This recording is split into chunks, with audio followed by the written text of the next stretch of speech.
Hi అండి, welcome back to one more mini vlog. ఈ mini vlog వచ్చేసి day 4 of Navratri అనమాట. ఇంకా ఈరోజు నవరాత్రిలో 4వ రోజు అనమాట. అమ్మవారికి వచ్చేసి ప్రసాదంగా గారెలు అయితే ప్రిపేర్ చేశాను అనమాట. గారెలు చిల్లులు లేకుండా గారెలు అయితే చేశాను అనమాట. ఫస్ట్ టైం అయితే చేస్తున్నాను. కొంచెం షేప్ లేకుండా వచ్చాయి.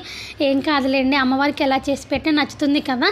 ఇంకొక ఏంటంటే ఇంట్లో పూజ అంతా నీట్గా అయిపోయిన తర్వాత గుడికి కొంచెం తొందరగా అయితే వెళ్ళామన్నమాట. వెంటనే రిటర్న్ అయి రావచ్చు అని చెప్పేసి. చూస్తున్నారు కదా అమ్మవారి స్టేజ్ ఈరోజు ఇలా అయితే అలంకరించున్నారు. చాలా అంటే చాలా బాగుంది. అసలు అమ్మవారి స్టేజ్ చూస్తుంటే నాకు అక్కడ నిలబడిపోవాలనిపించింది అనమాట. మా బుడ్డితో చూడండి, సో అమ్మవారికి దండం అయితే పెట్టుకుంటుంది.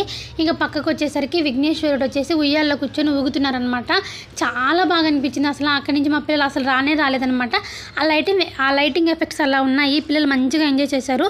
కొంచెం ముందే వెళ్ళాం కాబట్టి నవగ్రహాల చుట్టూ కూడా తిరిగామన్నమాట. ఇంకా అమ్మవారి దర్శనం అయితే మీరు కూడా చేసేసుకోండి. ఎంత బాగుంది కదా అసలు అమ్మవారి అలంకరణ, చూస్తూ ఉండిపోవాలనిపించింది అనమాట. అలాగే బస్టాండ్లో ఉన్న శ్రీ మారమ్మ గుడికి కూడా వెళ్ళామన్నమాట. ఇక్కడ మా అదృష్టం ఏంటంటే అమ్మవారికి అనుకోకుండా కుంకుమ పూజ కూడా చేసేసి వచ్చేసామన్నమాట.